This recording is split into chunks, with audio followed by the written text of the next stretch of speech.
나와달라는 부탁을 받고 할 수 없이 승낙을 해놓고 그 다음에 얼마나 후회를 했던지.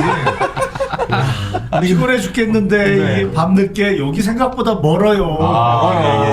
나는 저희가 소주 한 잔 대접하겠습니다. 벤처기업 같은 프로그램에 나와서 정말 기분 좋습니다. 상종 못할 새끼 전문가 실행입니다. 요거는 공식 표현입니다. 그 전직 대통령 윤석열 씨가 얘기했던 상종 못할 땡땡.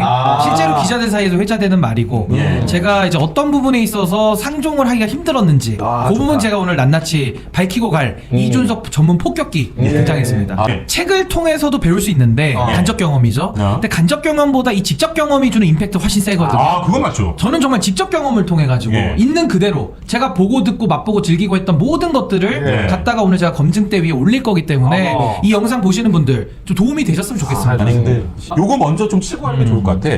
세 분이 이제 이준석 후보를 겪은 시점하고 뭔가 느낀 바가 좀 다를 것 같거든요. 그러니까 이제 세 분이 언제 이준석을 경험했고 어떤 걸 느꼈는지 먼저 요거 한번 물어보고 좀 들어갈게요. 먼저 뭐 김용남 의원님부터. 그 전에 제 그 대학 동기가 있는데 그 친구가 변호사 개업식을 한다고 해서 갔어요. 그 변호사 개업식을 해서 뭐 이 사람들 다 오잖아요. 근데 거기 당시 이준석 방송인이 왔더라고. 평론가시죠. 근데 그 사람들하고 어울리질 못하고 혼자 이렇게 변호사 사무실이니까 뭐 변호사 방도 있고 상담실도 있고 방 이렇게 좀 섹션이 나눠져 있었는데 거기 혼자 있더라고요. 아니 물론 다른 사람들하고 연령이 너무 차이가 나서 그런 거일 수도 있는데 왔으면 사람들하고 인사도 하고 좀 이렇게 했으면 좋았을 텐데 그 모습을 직접 본 건 처음이에요. 그때 대화는 나누셨고. 아니 혼자 완전히 혼자 있더라니까. 그 다음에 뭐 직접 그 많이 겪은 거는 개혁신당의 합류를 제가 하면서 겪은 거고 그 전까지는 방송하면서 뭐 왔다 갔다 하면서 마주친 정도죠. 뭐. 그럼 2023년도시네요. 본격적으로 이제 함께 하신 게. 함께 하신 거. 2023년. 그렇죠. 얼마 안 돼요. 제가 이 부분에서 선배입니다. 훨씬 앞에. 그럼 저 2021년도니까. 조금 더 거슬러 올라갑니다. 스나이퍼 선배. 이 부분에 있어서는. 어떻게 이제 겪게 되신 거죠? 어떤 관계로? 저는 다들 아시겠습니다만은 이제 국민의힘이 컨디션이 좀 그나마 괜찮았을 때 그 소위 말해서 나는 국대다라는 프로그램을 통해 가지고 대변인 선발을 하겠다. 그래서 저는 그때 당시에 사실 제가 뭐 정치권과 연이 없기 때문에 진짜 국회도 처음 가봤습니다, 진짜로. 그래서 그 정도로 연이 없다가 나는 국대다 이제 들어왔고, 그때 이제 이준석 당시 대표죠. 당 대표 막 선출돼가지고 막 인기가 하늘을 찌를 때, 그때 저는 처음 봤는데, 굉장히 유명한 사람이니까 좀 호기심 있게 제가 이렇게 지켜봤고, 굉장히 저는 그래도 뭐 그때 보여줬던 언론을 통해서 봤던 모습은 굉장히 그래도 바른 말하고, 또 용기 있게 전진하는 이런 모습, 또 나이가 비슷하니까 저런 정치인이 좀 잘 돼서 한번 대한민국 정치 좀 좋게 바꾼다면 내가 좀 힘을 좀 모아도 좋겠다. 실제 그런 생각까지 했습니다. 실제로. 그렇게 해서 이제 대변인 생활 하는데 그 아무래도 당이라는 구조가 대변인단도 있고 당직자도 있고 또 정치인들도 있고 이게 다 어우러져서 무슨 일을 하거든요. 근데 뭐 다 일을 하면서 옆에 있는 사람들이 하나둘씩 힘들어하면서 퍽퍽 쓰러지는 거예요. 진짜요? 그 제가 그때 당시 대선을 앞두고 있었는데 제가 옆 사람들 진짜 뜯어 말렸습니다. 막 집에 가겠다는 사람도 있었고, 그래서 끝까지 좀 가셔야 된다. 그런 좀 말리는 일도 좀 많이 했던 것도 좀 기억에 나고, 그렇게 해서 이제 대선을 치르고 이제 지방선거를 치르는데 그 이후에 이준석 당시 대표가 이제 쫓겨나는 일이 생겼어요. 그때 제가 당을 상대로 이제 소송을 좀 해야 되겠다. 그걸 좀 구제하기 위해서 그때 저는 좀 가까워졌던 것 같습니다. 일을 좀 같이 해보고 그러면서 완전히 깼죠. 이준석을 도와주려고 하는 그 상황에서 그때는 이준석 당시 대표도 도와야겠다는 생각도 했지만 더 중요한 것은 이준석 아니더라도 이런 일들은 좀 정당사의 오점으로 이건 좀 남겨놔야 되겠다. 그런 차원에서 제가 이제 소송 대리를 했던 거죠. 당시. 그때 이제 윤석열이 이제 찍어내기 할 때 그때 당시 그렇죠. 2022년도입니다. 그때는. 그 옆에 사람이 픽픽 쓰러지는 거는 일이 많아서예요? 아니면은 일하는 스타일이나 뭐 이런 것들이 피곤해서예요? 그러니까 뭐예요? 이준석이라는 정치인을 실제로 겪어보면, 그러니까 자기가 직접 경험을 해보신 분들은 그 스트레스가 장난이 아닌 거예요. 그러니까 굉장히 좀 힘들어하는 면들이 여러 가지 있었고, 그러니까 같이 일을 하다 보면 우리가 직장에서도 힘든 사람 있잖아요. 그러니까 그런 것들 때문에 굉장히 힘들어해서 중간에 집에 가겠다는 분들도 몇 분 속출했기 때문에 당시 저는 이제 대선을 앞두고 있고 해가지고 제가 좀 많이 만류했던 그런 기억도 좀 납니다. 일하는 스타일이 강압적이어서 아니면 일이 많아서? 아니 강압적인 게 아니라 자기밖에 모르니까 이제 그런 부분이 굉장히 같이 일하는 사람들 힘든 거지. 그리고 책임만 져야 돼요. 어디 나가서 책임만 져야 되고 예, 실제로 할 수 있는 것들은 또 많이 제약돼 있는 뭐 이런 상황 속에서 굉장히 좀 스트레스를 많이 주변에서 좀 호소했던 그런 기억도 좀 납니다. 원래는 실무진이 일을 하고 대표가 책임을 져야 되는데 거꾸로. 거꾸로예요? 거꾸로. 그 윤석열이랑 또 비슷하네. 그럼 저는 궁금한 게 이준석이 지금 이런 상황이고 세 분도 이준석을 겪고 지금 이제 아예 반대쪽에 계시는데 처음에 그래도 뜻이 있고 사람이 괜찮게 보였으니까 처음에는 함께 하셨던 거 아니에요? 그때는 어떤 정치인과 어떤 사람으로 다가왔습니까? 저는 처음에 이준석 후보를 만난 거는 더 오래됐어요, 제가. 오, 그래요? 네, 기존에 저도 방송을 좀 하던 그 일반인이었는데 방송을 하러 가서 이제 메이크업을 막 해주잖아요. 근데 메이크업 하시는 분들이 얘는 아직도 안 왔어 이런 얘기가 있었어요. 늦는 거 제약이거든요. 근데 그게 그분이었죠. 그러니까 딱 보니까 그 박근혜 키즈라는 저 사람이구나 라고 하면서 저도 봤었는데 그때 그냥 그 기억이 남아있어. 좀 늦게 왔고 인사 같은 건 전혀 없었고 그리고 앉아있는 자세 알잖아요. 알죠. 이렇게 해가지고 이렇게 앉는 거죠. 네, 그래서 저분은 정치인이라서 그런지 그냥 그땐 그런 이미지였어요. 그랬다가 제가 대선이란다 국민의힘에 국회의원이 되고 나서 하태경 의원과 함께 요즘 것들 연구소라는 그 모임을 했었어요. 그게 청년들 대상으로 하는 맞아요. 거였지. 그러니까 제가 20년에 21대 국회의원이 됐으니까 20년에 처음 본 것 같아요. 거기에서 모습을 봤는데 그때 그런 그 약간 뭐랄까 건방져 보이는 모습 그게 없더라고요. 그때는 없었어요? 그때는 하태경 의원하고 같이 있을 때는 정말로 막 되게 말을 잘 듣더라고요. 되게 겸손하고 되게 친해요 둘이. 그래서 되게 잘 지내는 모습 봤고 그러다가 재보궐선거가 있었죠. 재보궐선거가 서울시장 재보궐선거 그때 실력을 좀 봤어요. 정말로 되게 열심히 하면서 이제 물론 그때는 이제 그 네 가지 없음이 있긴 있었죠. 자기밖에 모르는 그렇긴 했지만 상당히 실력 있게 스킬은 정말 대단하더라고요. 그 모습을 보면서 내가 예전에 봤던 모습이랑 좀 다르고 그리고 상당히 열심히 하는 청년이구나. 무슨 스킬이었는데요? 선거를 그러니까 예전에 좀 중립적인 톤으로 여쭤봐 주실 수 있나요? 그러니까 이제 마삼중인가 뭐 이런 게 있었었잖아요. 그래서 선거를 치러봤던 그 기술들을 우리 오세훈 시장에게도 많이 활용을 했어요. 예를 들면 지금도 똑같이 하는 건데 손으로 손글씨 쓰기.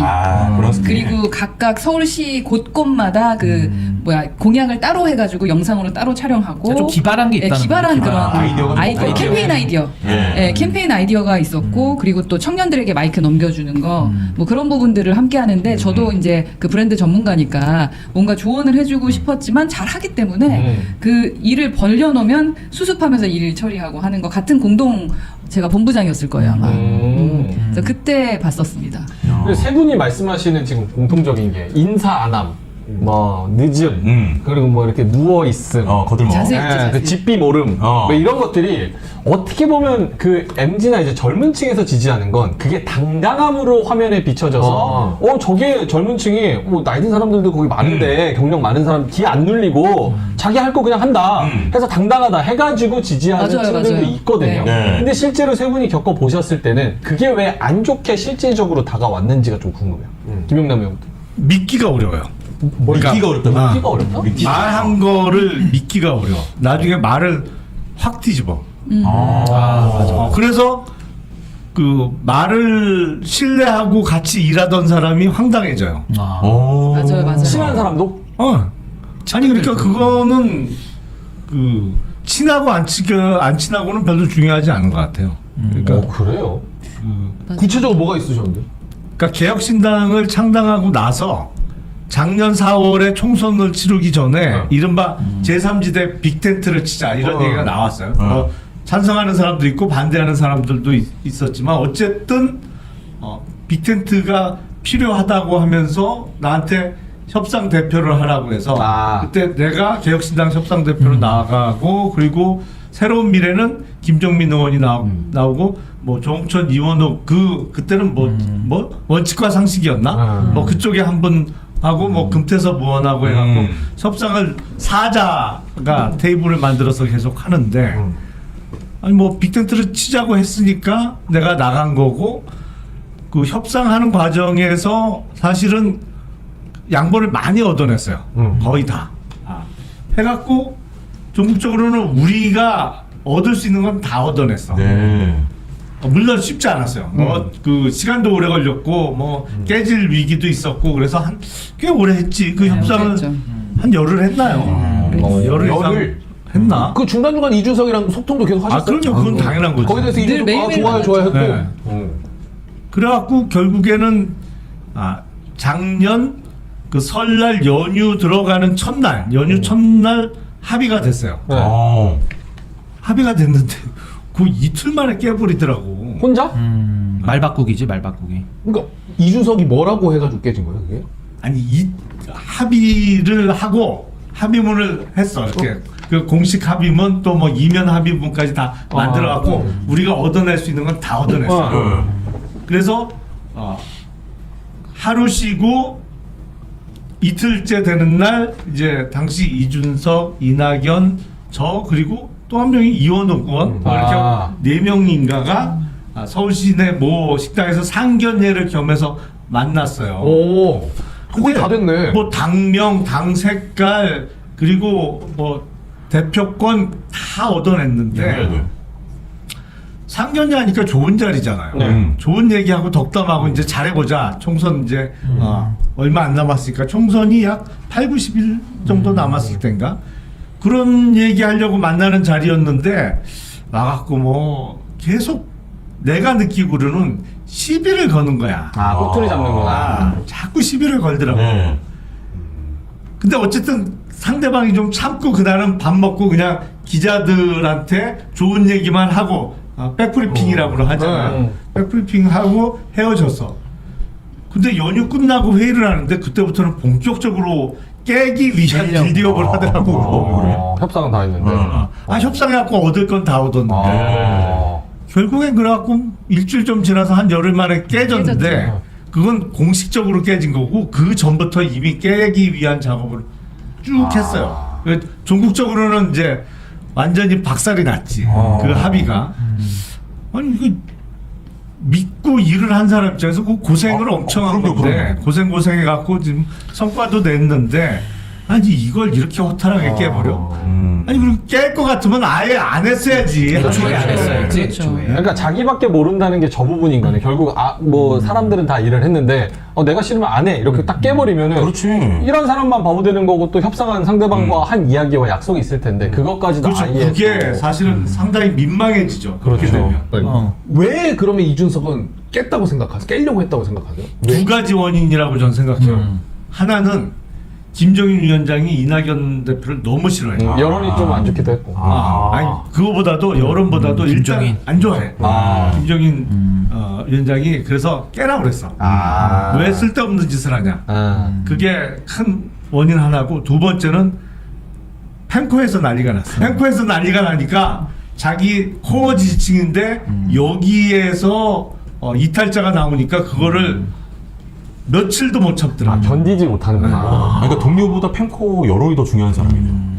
그러니까 그게 좀 그렇겠죠. 크게 보고 처음부터 아니 펜코를 신경 쓸 것 같으면 처음부터 안 했어야지. 한당 선언은 안 했어야지 처음부터. 아니 그 전에도 펜코 많이 들어가서 봤을 텐데 진짜로. 여론 알 텐데. 그런 멘트가 있었구나. 인형님 아까 아니 저도 이제 맥락이 비슷한 건데 전 2022년도 이제 9월달 제가 이제 당시 소송을 해 줄 때였는데 그때 상황이 어땠냐면 윤석열 정권 취임한 지 한 달인가밖에 안 됐을 때 이제 소송이 들어갔고 그때 저는 사실 제가 그 소송을 맡을 생각이 1도 없었어요. 저는 그때 변호사들만 그냥 이렇게 선임해가지고 옆에서 좀 돕는 정도만 하겠다 생각을 했는데 아무도 소송을 안 맡는 거예요. 아무도. 이준석을 위해서 그러니까 이준석을 위해서를 한다고 하면 또 당원들을 대리를 하면 정권과 각을 세우는 거기 때문에 변호사들이 이랬다가는 자기 영업에 지장을 받는다. 내지는 그렇구나. 정권의 부당한 보복을 받을 수 있다. 뭐 세무조사나 이런 것들을 표적으로 할 수 있기 때문에 그러다 보니까 다 안 하는데 저는 사실 세무조사가 무섭진 않거든요. 뭐 많이 벌었어야 뭘 하는데 번 것도 없고 그래서 그냥 세무조사 들어오면 들어오겠다 하고 저는 그냥 한 거예요. 했고 그때 감사하게도 좀 젊은 변호사들 중심으로 저를 믿고 따라오신 변호사들이 한 2-3명 있었어요. 도와주겠다고. 네네. 그렇게 해서 이제 팀을 짜가지고 이제 같이 이제 소송을 했는데 그때 이준석 당시 대표랑 약속한 게 뭐였냐면 끝까지 간다 했어요. 끝까지 간다. 싸우겠다. 아, 당연하죠. 아니 칼을 뽑았는데 여기서 하다가 뭐 좀 이상하다고 철회해버리면은 안 하는 이만 못하거든요. 그렇죠. 그래서 끝까지 간다. 모든 걸 다 한다. 진짜 하냐? 하겠다. 그래서 갔어요. 저도 그래 뭐 이준석 당시 이제 리더니까 그래 리더가 가겠다 하면 나도 돕고 믿어줘야지. 뭐 같이 죽으면 죽고 살면 살자 이제 이런 각오로 제가 뛰어들었는데 첫 번째 소송 이겼어요.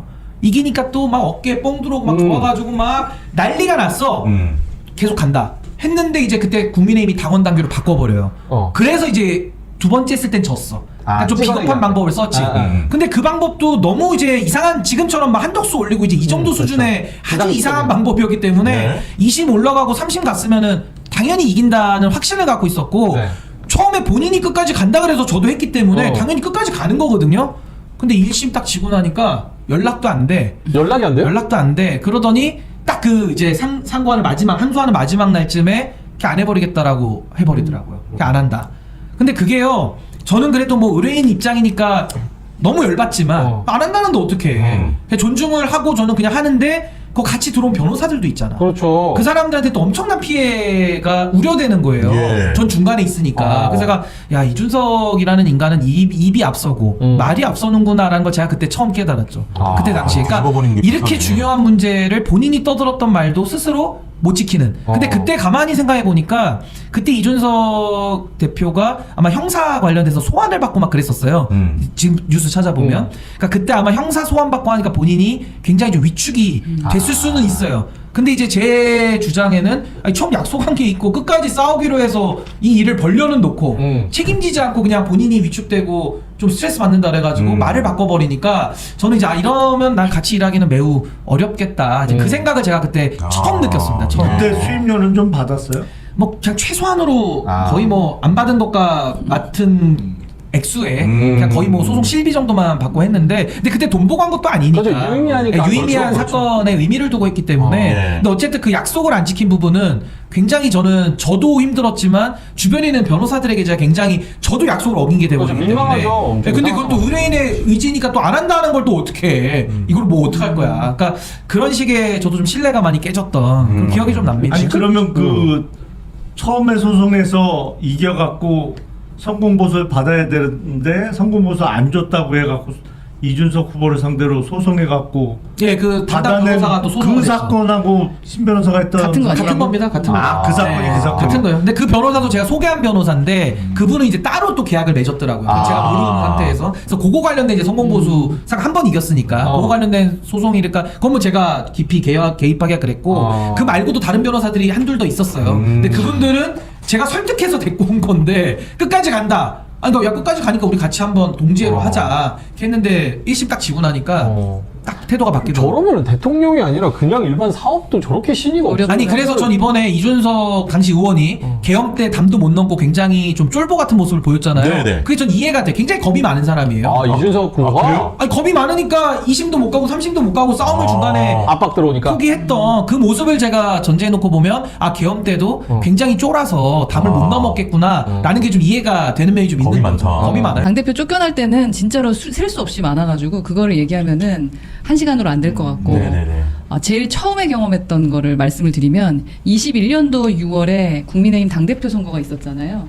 그때 원래 김웅 의원이 당대표 후보로 나가기로 했었어요. 그 이제 이것도 비화인데 비화. 네, 비화 좋다. 저랑 김웅 의원 그다음에 전주의 의원 이준석 그때 당시 원외 의원 위원이라고 해요. 당협위원장이죠, 당협위원장 당협위원장. 이렇게 넷이서 같이 저녁을 먹었어요. 근데 김웅 의원이 당 대표 나가니까 응원해주고 또 이준석을 한번 같이 만나자 이래가지고 넷이서 만났는데 김웅 의원이 당 대표 나가겠다고 했으니까 우리가 잘할 수 있어. 우리가 한번 김웅을 당 대표로 막 이런 식의 이야기를 하고 있는데 슬쩍 이준석 당시 위원장이 근데 형 나 그냥 페이스메이커로 한번 좀 나가보는 거 어때? 이렇게 얘기하더라고요. 그 자리에서? 그 자리에서 농반진반. 그래서 본인이 원하면 나가야지. 그럼 내가 페이스메이커로 나가줄게. 막 이런 식으로 얘기를 했었어요.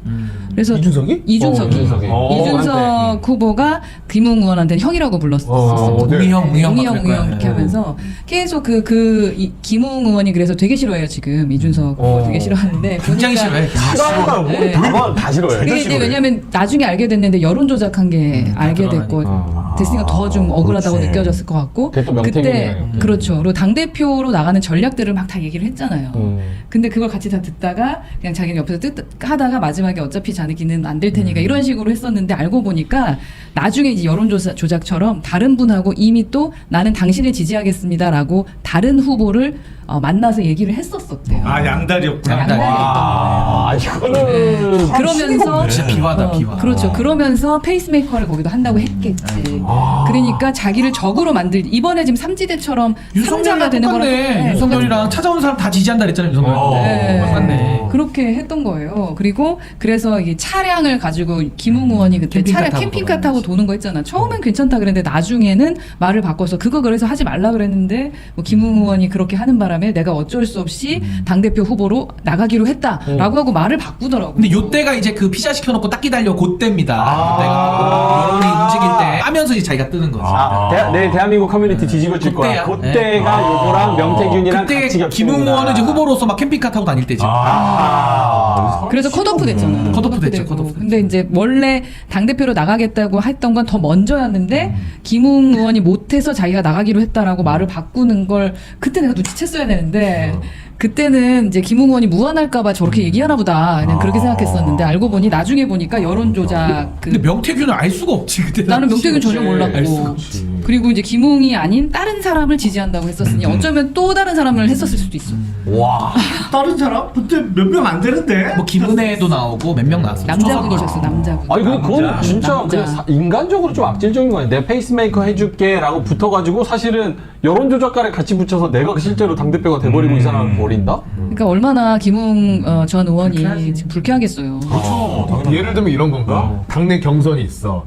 아 혼자 나가면 좀 그러니까 저도 같이 후보로 나가서 같이 좋은 토론하고 이렇게 하시죠 그렇지, 하고 그림 좋게 만들죠. 방송 시작하면 이 새끼 개새끼가 사람 새끼입니까 여러분 제가 이거 다 알고 있습니다 막 이런 거잖아. 치고 닦아. 치고 닦아. 뭐야 그러면 세 분이서 약간 공통적으로 말씀을 하시는 거니까 그러면 이준석 옆에 남아있을 사람이 있어요? 그렇게 동료나 친구나 선배나 형까지 그렇게 해버리면 인간적으로 남아있을 사람이 없을 것 같은데. 안 남아 있잖아요. 지금 많이 떠났잖아요. 그러니까 천하람은 진짜 좋아할까 이준석을? 그러니까 남아있는 이유가 뭐 천하람 나는 기억나네 진짜 좋아할까 인간적으로? 나는 솔직하게 이준석, 천하람 두 사람은 다음 총선 전에는 깨진다고. 깨진다. 봐. 아 무조건. 그래요? 왜요? 조짐들이 있어요? 아니 지켜보세요. 저도 그렇게 예측합니다. 서로 간에 신뢰가 없는 것 같던데. 그래? 근데 저는 이거 약간 좀 다른 생각이 드는 게 뭐냐면은 천하람이 만약에 나도 이건 좀 아닌데 라는 생각이 들면 차라리 이번 대선 토론에서 그 되도 않는 발언에 관해 가지고 침묵할 것 같거든요. 이거는 내가 커버 못 치겠다. 근데 천하람도 방송 나와서 그 커버를 같이 치면서 지금 실드 치고 실드 치면서 욕을 많이 먹고 있단 말이에요. 그래서 이거를 갈라줘도 이제는 이거는 천하람도 같은 프레임에서 벗어날 수가 없을 것 같은데. 그러니까 도망갈 거라는 거를 약간 눈치를 채기 때문에 이준석 후보가 천하람이 도망갈 거라는 걸 그래서 이번엔 아마 로열티를 보여라고 했을 거예요.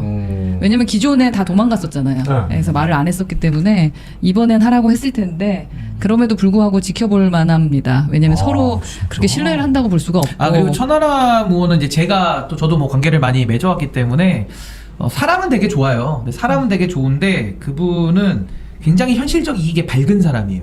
그러니까 지금도 이준석 옆에 붙어 있는 이유는 뭐 비례대표도 좋고 그리고 굉장히 본인에게는 아직은 이익이 된다. 근데 왜 못 떨어져 나오느냐? 아직은 본인이 힘이 없다고 생각을 하니까 자기에 대한 현실적 파악 능력은 있는 거지. 그러니까 아직은 내가 여기서 분리했다가는 오히려 이준석 팬덤에게 잡아먹힌다라는 두려움. 이게 더 큰 거야. 그래서 아직은 붙어 있고 그럼 붙어 있으려면은 입 닫고 있을 수 있어요? 방송 섭외도 많이 들어오는데 나가서 뭐라도 떠듬떠듬 얘기는 해야지. 근데 그게 중요한 것 중에 하나가 젊은 청년 정치의 가치가 맞습니까? 그게? 그 행동이? 전혀 안 맞죠. 아니 천하람 의원은 이미 그때 끝났어요. 그 7불사 나왔을 때 방송을 난 방송 얘가 이렇게 잘하는지 몰랐어. 말도 잘하고 방송도 좋아해. 근데 그때 4달 동안 쉬었잖아 7불사 때. 싹 사라졌거든. 그다가 그때 이제 방송에 나온 게 정진석 비서실장하고 썰전 둘이 막 하면서 막 개혁신당이나 잘하십시오 막 그랬잖아요. 그때 한 번 외에는 그것도 방송이 아니에요. 방송은 아니지. 네. 화면에서 볼 상임위에서. 수가 없었어요. 이준석 혼자 나서 떠들고 다니고 4달 동안 방송을 안 했거든. 그러니까 저는 그 부분은 물어보고 싶어요. 나중에 만나면 왜 방송을 쉬었는지. 근데 이준석 후보가 아무 말도 하지 말라는 지시도 있었어요. 지시 때문에. 네, 명태균에 대해서는 아무것도 말하지 마라. 포스 넣어두시나? 노무현 대통령이 제일 중요하게 생각하는 게 사람 대접 받으려면 사람이 의리가 있어야 된다. 의리. 이런 얘기를 제일 많이 하는데 그것과는 사실은 좀 정반대되는 사례들. 우리가 없구만 보니까. 아니 우리 셋에서 그 말이 나오길 바라면 이상하지. 의리가 김영남 의원도 그렇고 임규영도 임규영 근데 얘기 많이 해줬으니까 허 대표님도 그렇고 맨 처음에 같이 하는 그 시기 있잖아요. 아까 잠깐 여쭤보긴 했는데 그때 너무 함께 해주셔서 너무 고맙습니다. 이런 식으로 그때 당시엔 했습니까? 에휴 전혀 없지. 그때도 같이 하는데도 그런 감사 표시나 이런 거 안 아니 했어요? 그 캐릭터는 그러니까 이준석이라는 캐릭터는 저는 그냥 그렇게 생각해요.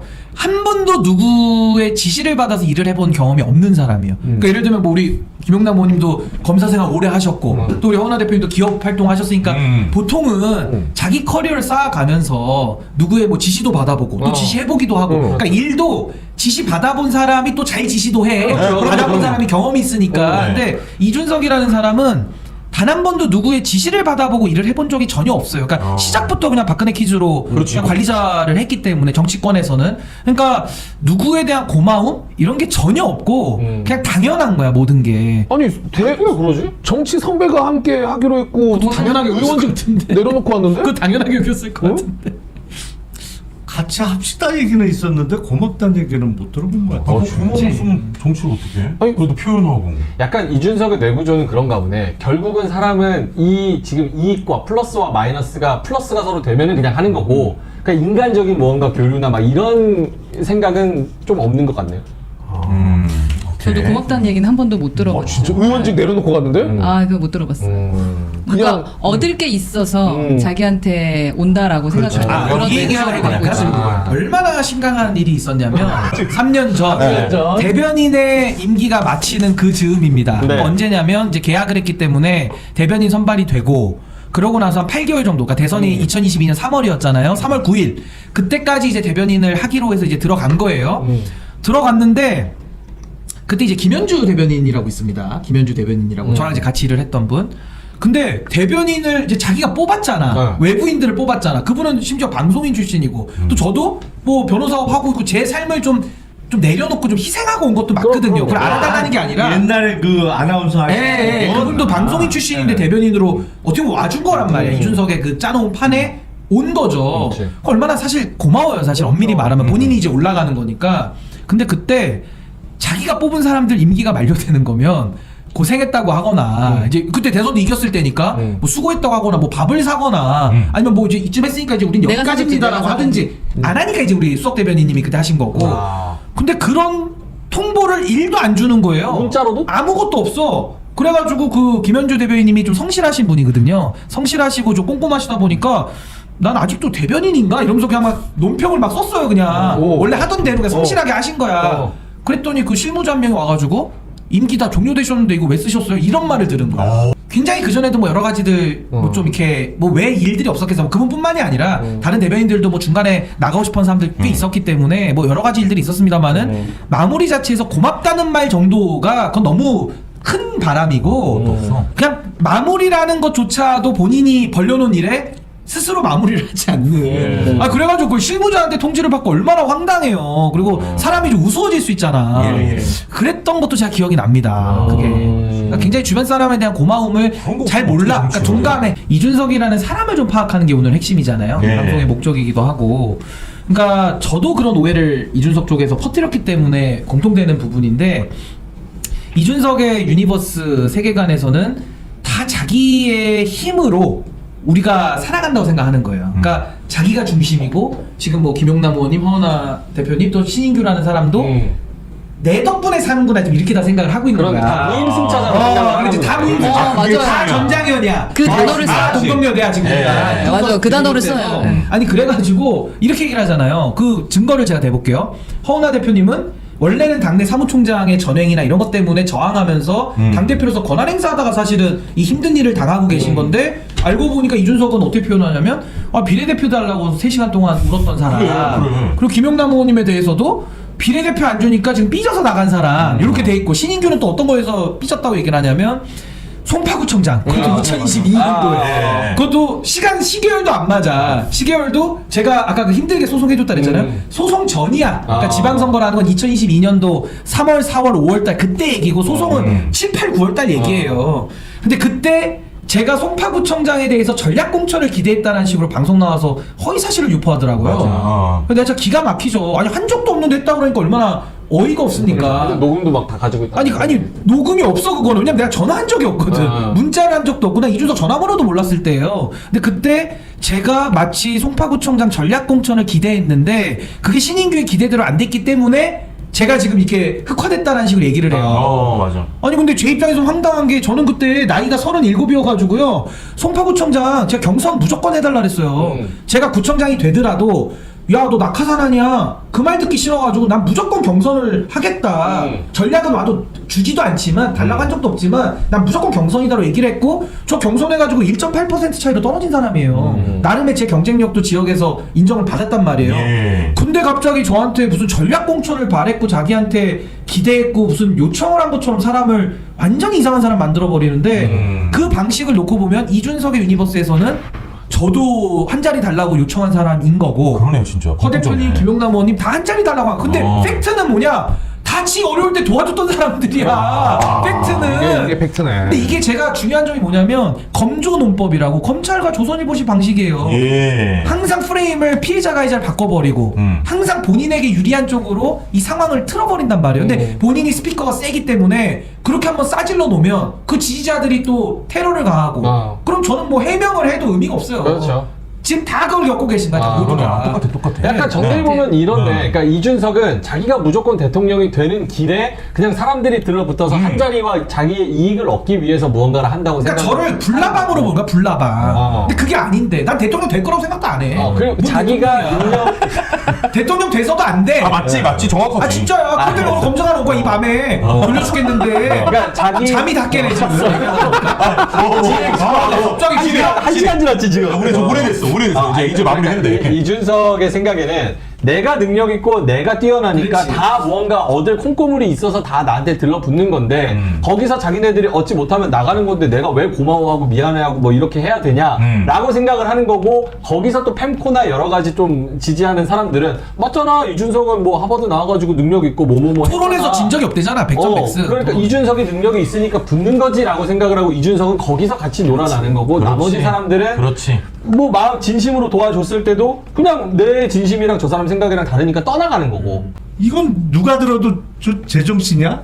라는 생각이 들 정도로 아주 저급한 내용을 직접적으로 방송에서 이야기를 했는데, 그러다 보니까 제가 그런 생각이 들어요. 이게 조금 젊은 정치 얘기하니까 같이 좀 해볼까 했다가 왔던 사람들이 다 떠났잖아요. 여기뿐만 아니라 그렇죠. 민주당 쪽에서 합류했던 조홍천 의원이나 이원욱 의원도 그 이준석 캠프에 전혀 관여 안 하는 걸로 알고 있으니까. 그러다 보니까 이게 비슷비슷한 사람들만 모여있잖아 지금. 자기 세계에 갇혀서. 네. 그러니까 이게 필터가 없어. 필터가. 이게 분명히 미리 준비한 발언인데 그걸 놓고 그러면 준비할 때 야 이거 하면 되냐? 내부적으로. 이른바 레드팀이 한 명도 없는 거야. 그리고 지금 남아있는 그 핵심들이 다 펜코야. 그러니까 딱 수준이 그냥 펜코 수준이야. 그러니까 문제의식이 없었던 것 같아요. 그러니까 본인도 뭐랄까 이렇게 해도 된다라고 생각을 한 거고, 문제는 뭐냐면 그 주위의 세계는 다 그러니까. 그러다 이제 큰 코 다치게 생겼는데, 문제는 그 이후에도 지금 반성의 기미를 안 보이고 있는데, 글쎄 지 인생 지가 사는 거 같아. 아니, 그리고 레드팀 있어도 누구 말 듣는 스타일도 아니고, 그러니까. 무의미한 레드팀이야 있더라도. 지금 그러면 여론이 굉장히 안 좋은데 반성은 할까요? 반성도 없어. 이준석 사전에 반성과 성찰은 없습니다. 근데 저는 요렇게 봐요. 그 이준석이 이번에 머리가 되게 참 좋은 사람인 게 네 가지를 동시에 노렸다고 보거든요. 네 가지. 하나는 젠더 문제. 본인 주전공 여기다 하나 뿌렸고요. 두 번째가 민주당에 대한 공격. 민주당 위선 프레임 짰죠. 이 동시에 다 들어있는 겁니다. 세 번째가 이재명 후보 악마화. 반정치 들어가 있죠. 이 주전공이죠. 네 번째가 언론 일면. 선거 중독. 이 네 가지가 다 들어가 있는 게 이번에 그 핵폭탄급 망언인 거예요. 근데 이거를 동시에 다 녹여내는 머리와 지능은 굉장히 뛰어난데 방향성이 안 좋고 마음 씀씀이가 굉장히 왜곡돼 있고 좀 안 좋은 쪽이다 보니까 그 좋은 머리를 갖다가 이상한 방향으로 써버린 그런 케이스죠. 저도 이 말에 동의해요. 두 분 다 말에 동의하는데 그 젠더 문제에 대해서는 정말로 이렇게 뭔가 집착을 좀 한다라는 집착이죠. 생각이 좀 들 정도이고 그러니까 혐오라는 그 프레임에서 벗어나고 싶은데 예전에 이제 전장현 문제를 잘 해결했다고 본인은 생각하는 거거든요. 그래요? 네, 그래서 이번에도 그 여성 혐오에 대한 부분을 아예 미러링이든 여튼 역공격을 해보겠다라는 생각을 했던 것 같고 어차피 이준석 후보의 머릿속엔 늘 갈라치기가 있어요. 그로 인해서 내가 표를 끌고 와야 되는 부분들이 있는데 지금 분석했던 네 가지가 다 들어가 있죠, 있다. 이게. 다 들어가 있다. 근데 왜 하필 네 가지야 또? 4번이니까 죽을 사자일 수 있어. 죽을 사자. 아니 근데 이준석 후보가 제가 여기서 얘기하고 싶은 게 뭐냐면 마음씨가 이상하다는 건 다 동의하는데 머리가 굉장히 좋다는 거예요. 이걸 부인하면 안 돼. 어떤 사람은 이준석 뭐 멍청하다 이러는데 아니에요. 머리가 진짜 너무 좋아. 그래서 더 저는 경계가 드는 거예요. 어떻게 이 프레임에 이 네 가지를 다 녹여놓을 생각을 누가 할 수 있어요, 감히. 그러니까 그 많은 지능과 똑똑한 머리를 가지고 잘못 쓰니까 저는 해로움이 훨씬 더 크다. 그렇죠. 그래서 그렇게 압도적 보는 거예요. 해로움이라는 그러면은 이준석은 뭐 때문에 무너질까요? 명태균 게이트, 그리고 성접대 의혹, 비호감, 국민의 이준석을 바라보는 비호감.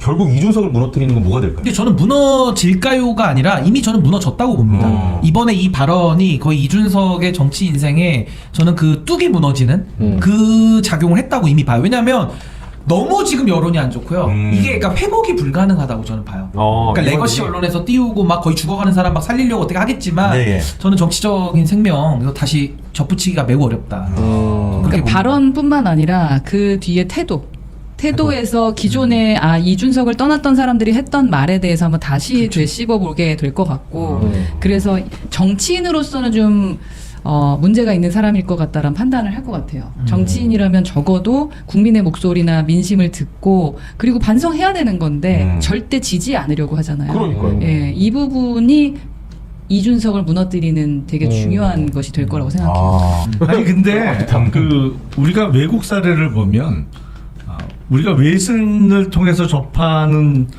뉴스로는 이제 정보로는 아니 어떻게 저런 정당이나 저런 정치인이 존재할 수가 있지? 하지만 그 정치인이나 그 정당이 그 나라에서는 일정 부분 의석도 얻고 살아남아요. 그러니까 이른바 구구 정당이나 이런 게 유럽에서도 지금 오히려 더 성행하고 있고 맞아. 있잖아요.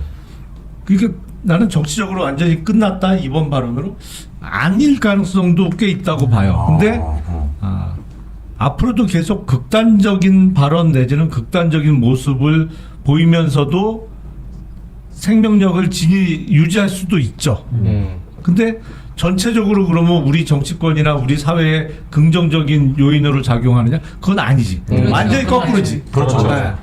없는 게 나은데 하여튼 존재는 하는 그런 식이 될 수가 있죠. 근데 저는 진짜 아까 말씀하신 대로 전 이미 끝났다고 보는데 더 명확하게 이제 그 실체 자체가 사라지는 날은 전 언제로 보냐면 펜코에서 버리는 날이 아마 올 건데 그날 아마 무너지는 거 아닌가 싶고요. 근데 펜코에서 버리는 날은 전 안 나타날 것 같은 게 이미 펜코 중독이라 그렇죠. 그냥 둘은 하나야. 그래서 서로가 버린다는 게 이게 과연 그런 날이 올까라 싶어서 그건 불가능하고 그럼 어떤 가능성 하나가 있냐면 천하람 의원이 떠나는 날이 아마 저는 좀 끝나는 그래요? 날이 될 것 같아요. 왜냐면 이제 저희 다 없어 측근이 없는데 뭐 이긴이라는 사람은 뭐 별로 이렇게 영향력이 많이 없고 천하람이라는 그래도 당의 배지인데 천하람이 당에서 뭐 어떻게든 떠나든지 하는 날이 오면 이제 그 영향력이 좀 끝나지 않을까 생각도 듭니다. 만약에 천하람 떠났어. 끝날 것 같아. 이준석이 세 분 찾아옵니다. 와 사과도 안 하던 놈이 무릎 꿇어. 막. 진짜 죄송합니다. 많이 배웠습니다. 많이 배웠습니다. 제가 정말 거만했고 한 번만 기회 더 주십시오. 새바람 신당으로 한번 다시 출발합시다. 뉴 윈드 파티야? 관광 버스 새바람 부신다는 뭐야? 그래도 안 하실 거죠? 한번 더 하셨을 거예요. 조금이나 조금. 세분 다 참을 만큼 참고 아, 그럼. 인내를 가지고 이제 견디다가 네. 나오신 것 경험하신 같은데.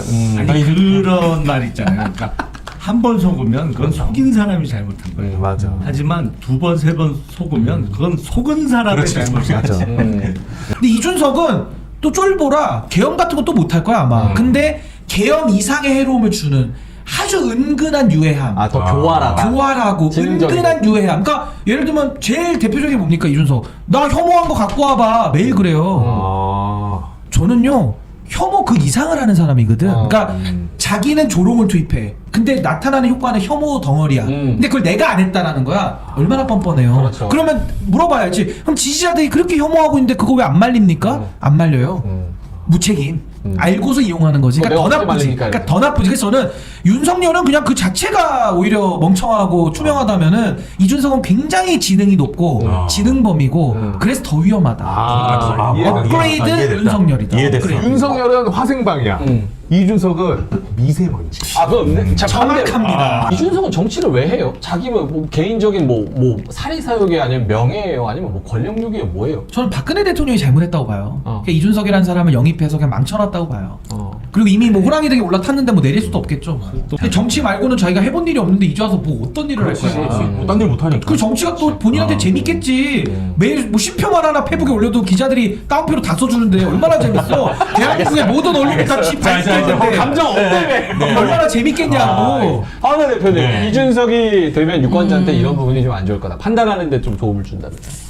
유권자 여러분께서 그 이준석이라는 정치인이 더 이상 기대하지 않게 하는 것이 필요한 것 같습니다. 그게 이준석 후보를 위해서도 도움이 될 거라는 생각을 하게 됩니다. 왜냐하면 대부분 뽑을 사람이 없다. 그러면 그래도 젊은 정치인이 좀 색다른 그리고 미래 정치를 하지 않을까라는 기대로 지금까지 이준석이라는 후보를 좀 키워주셨잖아요. 그러다 보니까 이제는 압도적인 해로움까지 느껴지는 그런 정치인으로 자리를 잡게 됐습니다. 그동안 올 때 검증을 제대로 받지 못하고 온 정치인입니다. 그저 젊기 때문에 그렇죠. 우리가 너무나 그냥 덮어주고 맞아. 와서 성장한 그렇게 괴물이 된 어쩌면 그런 정치인이 아닐까. 그게 우리 투표권을 가진 우리의 잘못도 있다라는 생각을 좀 하게 됩니다. 그래서 이번 선거뿐만 아니라 다음의 선거에서도 무조건적인 검증이 좀 필요하고요. 젊으니까 뭐 하니까 라고 하면서 그냥 넘어가면서 투표하는 거 우리 이제는 그만해야 되지 않을까. 그게 너무 좋다. 자, 김영남 의원님 부담되시죠? 네, 편하게. 네. 아니, 이번에 TV 토론에서의 혐오 발언 이후에 지난 총선에서 이준석 후보를 뽑았던 동탄 주민들이 이제 땅을 치게 됐잖아요. 맞아요.